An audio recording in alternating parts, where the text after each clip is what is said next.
Hi everyone, it's Heidi from Flutter by Heidi. I'm Heidi Smith, independent Stampin' Up demonstrator based in the United Kingdom. Today I'm coming back with another one of my little coming home house projects. So this is the stamp set that I'm using, which has these lovely houses, and you can buy it in a bundle together with the Home Together dies, which cut out each of the houses and some more as well. And I thought it would be really fun to make these into like a little 3D town. I just had sort of, Christmas is coming, and I thought it'd be really fun to kind of do a bit of a Balamori type effect. For those of you who are not familiar with Balamori, just look it up. Multicoloured houses. I've gone for just a similar sort of palette, just for ease of showing you what to do. But I've already done a video for this little project, which is a Ferrero Friday, one Ferrero little house. So today, this is the other project which I'm going to do. It holds 2 tea lights. That's a tag topper punch box. But the one we're doing today is this little one here. And this is designed just, again, to pop a tea light would go in there. Perhaps some little sweets or a little treat. Let me show you. In fact, let's grab a tea light. The Yankee Candle ones should just about fit in. There you go. Takes a single Yankee Candle. But it just has a side opening, as you can see there, which is a little bit different, but it gives our little house a bit of fun. And then I've just added a bit of card to create our roof. So, what do we do? Well, first of all, you're going to, I'm working in inches again, so I will put centimetres on my blog as well. I'm going to be using this stamp here, and you can obviously use some of the other accent stamps to easily customise this. I'm just going to talk to you about the Stamparatus. This is how I tend to get my images, repeat images, stamped under die cuts. So I simply cut out a piece of scrap card the die cut shape, and then stamp onto my background, line up my die cut around that, and then pop in a Whisper White die cut, ink up Memento black ink, because I'm going to be using Stampin' Blends. Good, a really good ink, and providing I haven't messed up when I've moved that about, just press down. And there we have a lovely little die cut.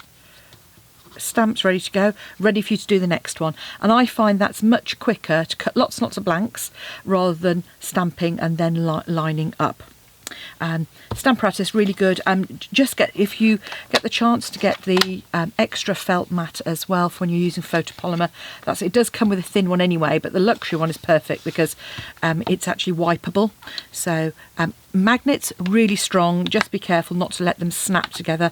They will shatter if you're not careful. So that's all the health and safety dealt with. Let's pop that away because I've now stamped my image. And let's do our colouring. So I've kept a similar palette, as I said.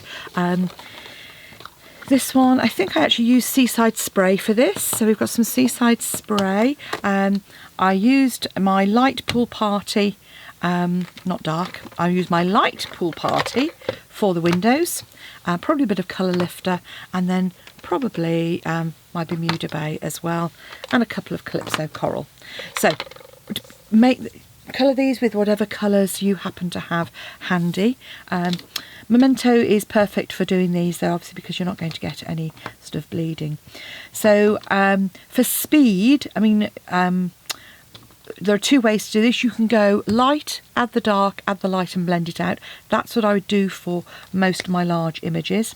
But for speed on this, actually, it's quite easy to go in with our dark first. So you just add the dark in. I tend to use little circles, probably not as clear, where there might be some shade. So sort of under the eaves of the house, in the corners by the doors probably, and sort of anywhere where there might be some sort of shadows. So add those in, then come in with your lighter colour and just blend those out.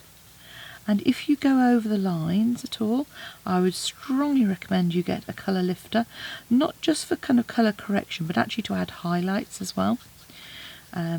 And when you're colouring these, if you were doing multiple images, I mean, if you were doing sort of ones for the dining table, colour each one in separately. Don't be tempted to kind of do all the dark bits first on every one, because otherwise it dries out in between. So you're just going to end up using a lot more ink to get the effect. So that's my house done. I'm going to use my dark Calypso Coral to add some bits of shading on the top here.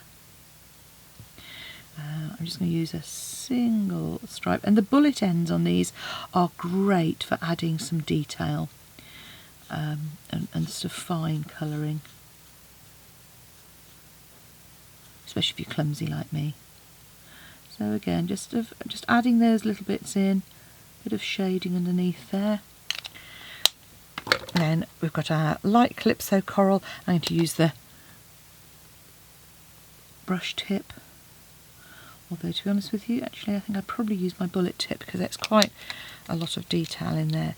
But again, same idea, is that you just do little circular movements and just come over where those join together. Always just add a little bit more. And again, don't worry about going too dark to start off with. You can always come back in afterwards. So added a bit of shading there. I use my light Pool Party for my windows, and again you could use both of your Pool Party shades. They come in a pair if you wanted to, or you could do this where you add the colour and then lift some with the colour lifter. So I've just gone all the way over there, and then I'm just going to come in with the colour lifter and add some sort of highlights in each of those areas, and that takes a little more time for that. So again, just do it a couple of times, come in, and then finally a bit of Bermuda Bay just for that door.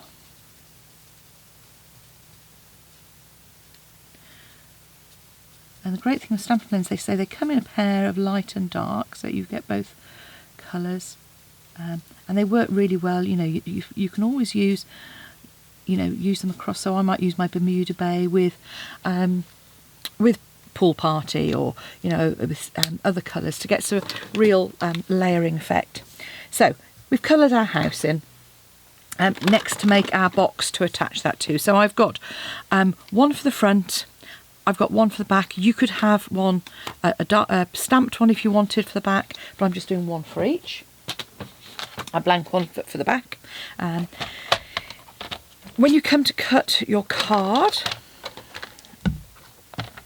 cut it at 2.5 inches to start off with, and then it's 6 5/8.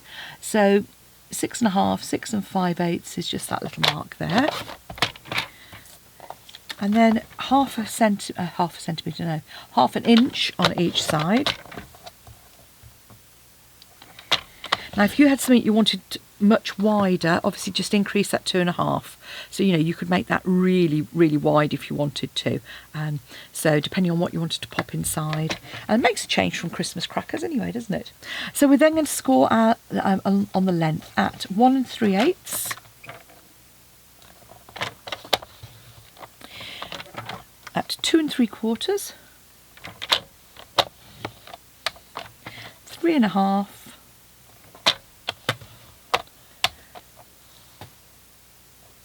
5 3/8, and 6 1/8. So that's obviously our little flap that's going to tuck in at the very end. The other thing you'll need is a piece of 3 by 1.5 inch. I've used Calypso Coral just to tie it in, which I've scored in half at 1.5. That's going to be our little roof shape. So once we've scored, other thing that would be useful is if you've got a 1/2 inch punch. Now, we haven't got a stamp. Mine's a Stampin' Up one. It's a retired one now. But if you haven't, we've usually got in Stampin' Up other little mini punches. This one's an old one again. It's a balloon punch, but maybe a leaf punch. There are all sorts of shapes that you could use to create that little notch out if you wanted to. And you can do it in one of two places. You can either notch it out on the roof edge, which is what I've done here. and then literally someone can easily put that out.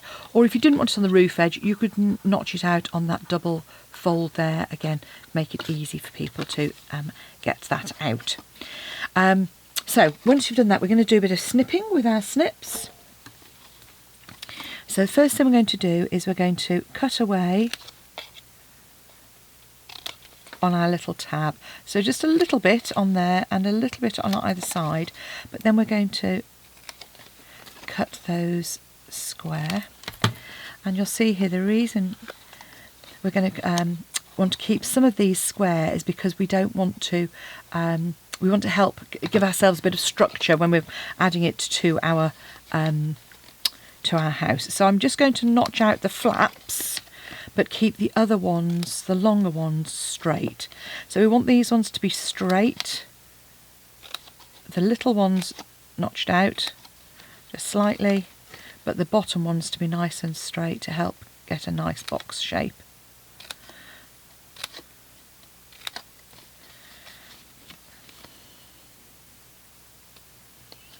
Okay, and then this is our top, our roof, which is going to, and so with the roof, I'm just going to fold it in half on that one and cut it. Because when those sort of roof ones come together, you don't want them to overlap too much. Okay, and then just cut out the same on that. So let me just pop that down flat so you can take a moment to compare yours. So narrow flap, keep those long ones straight, tabbed, quite tabbed. Okay, and then on this end one I'm keeping that fairly straight as well. So you'll see that this is going to create our little shape. So the thing to remember then is where you don't want the glue. You don't want the glue on these end ones here. So what I'm going to do is tuck those out of the way so that I don't inadvertently add glue to them. And I'm just going to add Tombow, hopefully not get into too much of a mess, onto each of those. I probably should have used my Stampin' Seal Plus actually, but hey, there we go. Decide which way you want to be the front. So I had my front on this one, and I tend to do the back first. So if you're going to have to hold it up and just add our house to the back and add our house to the front. So adding the house there. And while you're doing this, you'll find that your Tombow is getting a little bit nice and tacky, which means that then when you fold it all up, those then fit quite nicely onto and grab more quickly. So it's just a quick pop it down and add our shape, and then do exactly the same on the back and just press that into shape. And that's where the Tombow just gives you a little bit more wiggle room to add your little house. See there, I haven't quite got that. There we go, got that nice and square. You just need to get that first one square, flush and square, then the others will follow suit, like so. And then that will pop it into there. As I said, 1/2 inch punch. I'm using a little mini balloon punch, but a little 1/2 inch circle punch, and just pop that in there. Add our little roof. Again, quite simply, just a little bit of Tombow on the top here.